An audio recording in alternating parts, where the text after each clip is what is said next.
Welcome to Madras granny. Sambar, rasam, கூட்டு, பொரியல் அப்படின்னு சாப்பிட்டு போர் அடிச்சிச்சுன்னா இந்த ரெசிபி இந்த சண்டே ட்ரை பண்ணி பாருங்கள். எங்கள் வீட்டில் இது தான் செஞ்சோம். ரொம்ப நல்லா இருந்தது. உங்கள் கூட ஷேர் பண்ணிக்கணும்னு நினச்சேன், அதனால தான் ஷேர் பண்ணுறேன். ஒயிட் குஸ்கா, அதாவது ஒயிட் பிரியாணின்னு சொல்லலாம். இது கூடவே வந்துட்டு மீல் மேக்கரை வந்து சுக்கா ஸ்டைலில் செஞ்சு இந்த காம்போ தான்.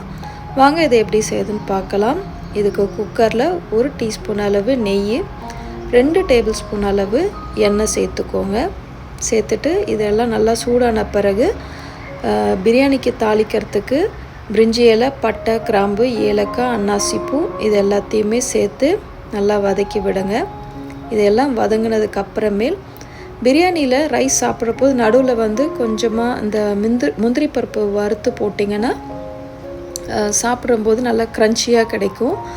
அது வந்து ரைஸ் கூட மிக்ஸ் பண்ணி சாப்பிட்றப்போ ரொம்ப நல்லாயிருக்கும். அதனால் நான் கொஞ்சமாக முந்திரி பருப்பு சேர்த்து வதக்கி விடுறேன்.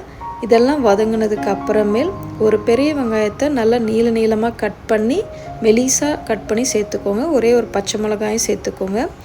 இது கூட கொஞ்சமாக மஞ்சள் தூள் உப்பு கொஞ்சம் சேர்த்துக்கிட்டிங்கன்னா சீக்கிரமாக நல்லா வதங்கிடும் வெங்காயம். இப்போ உப்பு கொஞ்சம் சேர்த்துட்டு நல்லா வதக்கி விட்டுருங்க. நான் இஞ்சி பூண்டு வந்து அரைக்கிற போது எப்போவுமே கொஞ்சமாக மஞ்சள் தூள் சேர்த்து அரைச்சி வச்சுப்பேன். ஒரு 2 நாளைக்கு வந்து அது வச்சு யூஸ் பண்ணுவேன்.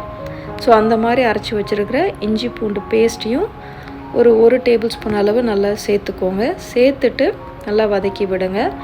ஒரு 2-3 டேபிள் ஸ்பூன் அளவு தயிர் வந்து சேர்த்து நல்லா வதக்கி விடுங்க. இப்போ தயிர் சேர்க்குற போது இஞ்சி பூண்டு வந்து கீழே பிடிக்காது, இல்லைனா அடி பிடிக்கும். ஸோ அந்த பிடிக்கிற தன்மையும் இருக்காது.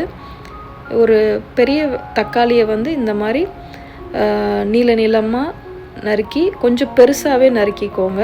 ஏன்னா தக்காளி வந்து குழஞ்சி வேக வேண்டாம், சும்மா அது மேலே அது இருந்தால் போதும், லைட்டாக அந்த புளிப்பு தன்மை கொடுத்தா போதும். அதுக்காக தான் சேர்த்துக்கிறோம். நான் இப்போ இந்த டம்ளரில் 3 டம்ளர் வந்து அரிசி எடுத்திருக்கேன். அதுக்கு நான் 1 கப்பு அரிசிக்கு 1/4 கப்பு தண்ணி எடுத்திருக்கேன். அதை வந்து இப்போது ஊற்றியாச்சு. ஆக்சுவலாக தண்ணி ஊற்றுறதுக்கு முன்னாடியே புதினாவை வந்து நல்லா வதக்கியிருந்தால் இன்னும் நல்லாயிருக்கும். நான் மறந்துட்டேன். தண்ணி ஊற்றின உடனே அதில் வந்து புதினா போட்டாச்சு. தேவையான அளவு உப்பு சேர்த்துக்கோங்க. இப்போ இது எல்லாமே நல்லா கொதித்து வரட்டும். தண்ணியெல்லாம் நல்லா கொதித்த பிறகு வந்து நம்ம க்ளீன் பண்ணி வச்சுருக்க அரிசியை வந்து அது கூட சேர்த்துக்கோங்க. இப்போ அரிசியை வந்து நல்லா கொதிக்கிற தண்ணியில் சேர்த்தாச்சு. சேர்த்துட்டு லைட்டாக ஒரு மிக்ஸ் கொடுங்க. ரொம்ப நேரம் வந்து கரண்டி போட்டு கிண்டி விடாதீங்க, அரிசி வந்து உடஞ்சிரும். லைட்டாக மிக்ஸ் கொடுத்திங்கன்னா போதும். இப்போ எல்லா அரிசியும் சேர்த்துட்டு ஒரு மிக்ஸ் கொடுத்தாச்சு. மிக்ஸ் பண்ணிவிட்டு நீங்கள் வந்து அரிசி கொஞ்சம் ஒரு அரை வேக்காடு வேகட்டும். வெந்ததுக்கு அப்புறமேல் மூடி போடுற ஸ்டேஜுக்கு முன்னாடி கொஞ்சமாக கொத்தமல்லி தலையை வந்து நறுக்கிட்டு இந்த மாதிரி சேர்த்துக்கோங்க. இப்போது குக்கர் மூடி போட்டு ஒரு 2 விசில் விட்டுருங்க. 2 விசில் விட்டுட்டு எடுத்து பார்த்தீங்கன்னா புலாவ் வந்து அவ்வளோ சூப்பராக ரெடியாக இருக்கும். நீங்கள் இதை புலாவுன்னு சொல்லலாம், இல்லை வந்து ஒயிட் பிரியாணி குஸ்கான்னு சொல்லலாம், எப்படி வேணாலும் சொல்லலாம். வந்துட்டு இப்போ பார்த்திங்கன்னா நான் எடுத்து காமிக்கிறேன் பாருங்கள். நல்லா உதிரியாக நல்லா சூப்பராக ஒரு அரிசி ஒட்டாமல் அவ்வளோ நல்லா வந்திருக்கும். டேஸ்ட்டும் சூப்பராக இருக்கும். இப்போ இதுக்கு சைட் டிஷ்காக ஒரு 300 கிராம் அளவு மீல் மேக்கரை நல்லா கொதிக்கிற தண்ணியில் போட்டு ஒரு 2 நிமிஷம் மட்டும் வேக வச்சு எடுத்துக்கோங்க. இப்போ நல்லா கொதிச்சிடுச்சு. இதை வந்து ஒரு ஃபில்ட்ரு வச்சு எல்லாத்தையுமே அந்த மீல் மேக்கரை மட்டும் தனியாக ஒரு பவுலில் மாற்றி எடுத்துக்கோங்க. இப்போ எல்லா மீல் மேக்கரும் தனியாக எடுத்துட்ருக்கேன். இப்போ இதை எடுத்துட்டு எல்லாத்தையுமே தண்ணி மட்டும் வடிச்சிருங்க, தண்ணி எதுவும் இருக்கக்கூடாது.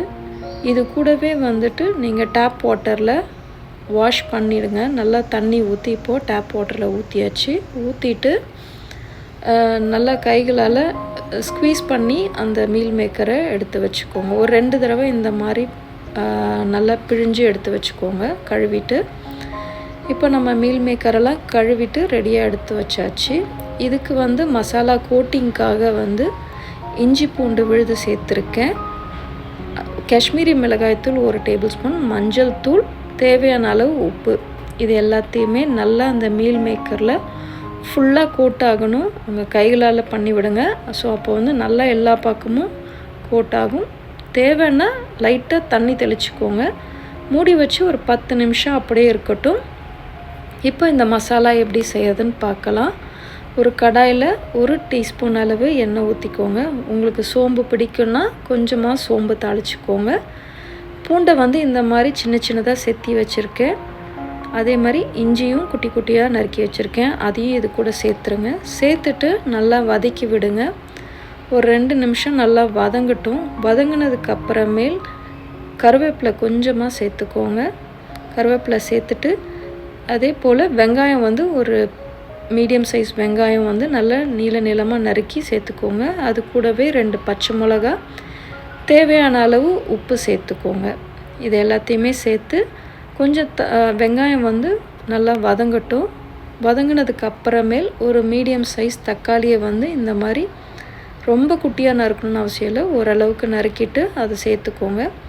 உப்பு போட்டு நல்லா மூடி வச்சு தக்காளி வந்து நல்லா மேஷியாக வேகிற அளவுக்கு வேக வச்சு எடுத்துக்கோங்க.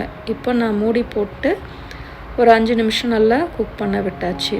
இப்போது தக்காளி வதங்கியாச்சு. இது கூட காஷ்மீரி மிளகாய்த்தூள், வீட்டில் செய்த குழம்பு மிளகாய்த்தூள், நம்ம ஏற்கனவே நம்ம சேனலில் செய்திருக்க சுக்கா ரெசிப்பியும் அந்த மசாலா தூளையும் சேர்த்துருக்கேன். கொஞ்சமாக மஞ்சள் தூள், இது எல்லாத்தையுமே சேர்த்துக்கோங்க. நம்ம ஏற்கனவே கோட் பண்ணி வச்சுருக்கிற அந்த மீல் மேக்கரையும் இது கூட சேர்த்து தண்ணி எதுவும் இல்லாமல் வந்து நல்லா வதக்கி விடுங்க. நல்லா மிக்ஸ் பண்ணி விடுங்க. நான் சுக்கா ரெசிப்பியை வந்து இது கூட அட்டாச் பண்ணுறேன். தேவையான பார்த்துக்கோங்க. ரொம்ப நல்லா இருந்துச்சு. அந்த சுக்கா மசாலாவும் வந்து இது கூட சேர்த்து சமைக்கிற போது ரொம்ப நல்லா இருந்துச்சு.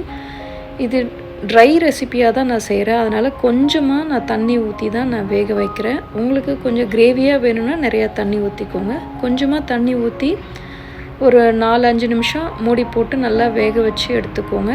இப்போ பார்த்திங்கன்னா நல்லா வெந்து ரெடியாகிடுச்சு. எனக்கு வந்து இது ட்ரை மசாலாவாக வேணும் அப்படின்றனால நான் மூடி போடாமல் வேக வச்சு திரும்ப எல்லா மசாலா வந்து ட்ரை பண்ணி எடுத்துட்டேன். இப்போ சுக்கா மசாலா ரெடி. இப்போ ரைஸ் சர்வ் பண்ணலாம். ரைஸை வந்து நல்லா இந்த மாதிரி ஒரு பிளேட்டில் அழகாக சர்வ் பண்ணிவிடுங்க. இது கூடவே வந்து முட்டை, அது கூட கொஞ்சமாக பெப்பரும் உப்பையும் போட்டு ஆம்லேட் ஊற்றி எடுத்தாச்சு. உங்களுக்கு வேணும்னா தயிர் பச்சடி சேர்த்துக்கோங்க. அது தயிர் பச்சடியில் வெங்காயமும் வெள்ளரிக்காயும் சேர்த்துருக்கேன். அது கூடவே வந்து நம்ம ப்ரிப்பேர் பண்ண சுக்காவையும் சர்வ் பண்ணியாச்சு. அவ்வளோதாங்க. ரொம்ப சூப்பரான காம்பினேஷனாக இருந்தது. நீங்களும் இந்த மெத்தடில் ட்ரை பண்ணி பாருங்கள். பிடிச்சிருந்ததுன்னா மெட்ராஸ் கிரானிக்கு சப்ஸ்கிரைப் பண்ணுங்கள். உங்களோட ஃப்ரெண்ட்ஸ்க்கு ஷேர் பண்ணுங்கள். தேங்க்ஸ் ஃபார் வாட்சிங் அண்ட் என்ஜாய்.